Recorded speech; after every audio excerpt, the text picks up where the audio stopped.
నిన్న వరకు బెదిరించారు, కేసులు పెట్టారు. ఇప్పుడు ఎవ్వరూ భయపడక్కర్లేదు. ఎన్నికల కమిషన్ వచ్చింది. ఒకటే చెప్తున్నా, మీ ప్రాణానికి నా ప్రాణం ఇచ్చి ప్రజాస్వామ్యాన్ని కాపాడుకుందాం.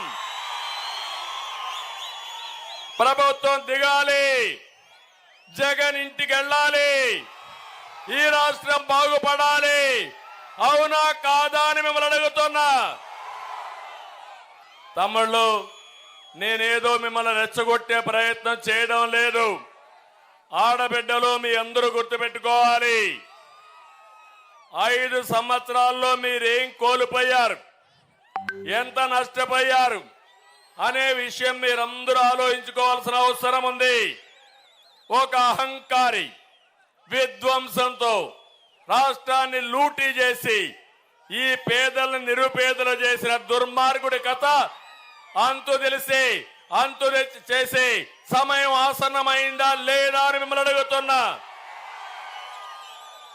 అడుగడుగున విధ్వంసం, వ్యవస్థలన్నీ పతనం, మాట్లాడితే కేసులు, ఒక సైకో ప్రవర్తన. కడాన జగన్మోహన్ రెడ్డి ఒక సైకో అయితే ఇక్కడ కూడా ఒక పిల్ల సైకో ఒకడు తయారయ్యాడు. నేను మిమ్మల్ని అందరూ అడిగేది, ఫ్యాన్కు ఓటేశారా 2019లో? వేసిన దానికి మీరంతా ఫ్యాన్ కూరేసుకునే పరిస్థితికి వచ్చారు. ఈరోజు అవునా కాదా అని అడుగుతున్నా. 5 విషయాలు చెప్తున్నా, శ్రద్ధగా వినండి. మీ ఇంట్లో చర్చ చేయండి. నేను చెప్పేది వాస్తవం అయితే నాతో కలిసి రండి. ప్రజల బాగు కోసం, ఈ రాష్ట్ర భవిష్యత్తు కోసం చెప్తున్నాను. ఒక విషయం మీరు చూస్తే, మీ అందరి ఇంట్లో కరెంట్ ఉందా లేదా? కరెంటు వాడుతున్నారా లేదా? కరెంటు అవసరం ఉందా లేదా? ఎన్నికల ముందేం చెప్పాడు? కరెంటు ఛార్జీలు తగ్గిస్తాన్నాడా లేదా? తల్లి తగ్గిస్తాన్నాడా లేదా? ఒక్క విషయం అడుగుతున్నా, ఆ రోజు 200 రూపాయల బిల్లు ఇప్పుడు ఎంత తమ్ముళ్ళు? 500 రూపాయల బిల్లు ఎంత తమ్ముళ్ళు? ఏమో మా ఆడబిడ్డలు ఎంత? 1000 రూపాయలు. అవునా కాదా? అంటే ఈరోజు మీరు ఆలోచించాల్సింది, ఒక్కొక్క కుటుంబం, నేను ఒక ఉదాహరణ మాత్రం ఇస్తున్నా మీ ఆలోచన కోసం. తక్కువ అంటే 500 రూపాయలు అదనంగా బిల్లు పడుతుంది. 500 రూపాయలంటే 12 నెలలకు 6000 రూపాయల బిల్లు పడుతుంది. 5 ఏళ్లలో 30,000 రూపాయలు. 500 రూపాయలు లెక్కేసుకుంటే మీరు నష్టపోయారు. ఇంకా ఎక్కువైతే ఇంకా ఎక్కువ. ఇది కనీసం మినిమంలో మినిమం నేను చెప్పాను మీకు. నేను అందుకే ఒక మాట చెప్తున్నాను. ఆ రోజు ఒక మాట అన్నాడు, విద్యుత్ ఛార్జీలు పెంచమని. నేను అడుగుతున్నా, 5 సంవత్సరాలు తెలుగుదేశం పార్టీలో కరెంటు ఛార్జీలు పెరిగాయా అని మిమ్మల్ని అడుగుతున్నా. అది ఒక సమర్థవంతమైన ప్రభుత్వం, ఇది ఒక అసమర్థుడు అవినీతిపరుడు యొక్క ప్రభుత్వం. అందుకే పెరిగాయి. రెండో విషయం మీరు చూడండి, మాటలు చెప్పాడు. 9 సార్లు బాధుడు కరెంటు పైన. పెంచాడా లేదా?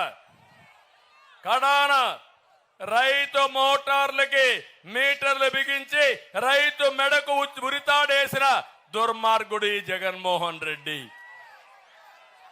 నేను అందుకే చెప్పా, రాబోయే రోజుల్లో మీ అందరికీ మంచి రోజులు వస్తాయి. మీ పొలంలోనే కరెంటు తయారు చేసుకుని మీరు వాడుకొని కొంత మిగిలితే గవర్నమెంట్కి ఇచ్చే పరిస్థితి తీసుకొస్తానని చెప్పి కూడా నేను మీకు తెలియజేస్తున్నా.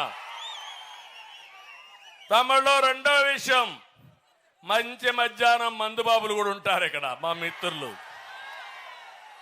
ఉన్నారా? మా తమ్ముడే తెచ్చేశాడు. ఏ ఎన్నికల్లో కూడా ఇంత చర్చనీయాంశం కాలేదు. నేను అడుగుతున్నా, ఇంకా ఉంటారు, ఆ పక్క ఈ పక్క అంతా ఉంటారు, సిగ్గుపడతా ఉంటారు.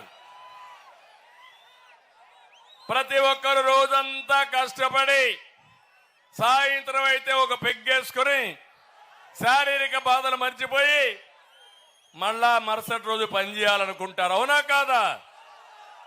మీ బలహీనతే జగన్మోహన్ రెడ్డి బలం. ఒక వినూత్నమైన ఆలోచన వచ్చింది ఆయనకి. అందుకే ధరలు పెంచితే మీరు తాగుడు మానేస్తారని కొత్త నిర్వచనం చెప్పి ప్రజల్ని మోసం చేసిన దుర్మార్గుడు ఈ జగన్మోహన్ రెడ్డి. 60 రూపాయలు క్వార్టర్ బాటిల్ ఎంత అయింది ఇప్పుడు? 200 అయింది. అవునా కాదా? 200 అయితే చెప్పండి, నేను చెప్పింది కరెక్ట్ అయితే. అయిందమ్మా? నేను అడుగుతున్నా, 60 రూపాయలు మైనస్ 200 ఎంత? 140. ఎవరికి పోతా ఉంది 140? ఎవరికి పోతా ఉంది 140? అంటే ఒక బాటలకి 140 రూపాయలు రోజు కొట్టేసే దుర్మార్గుడు జలగా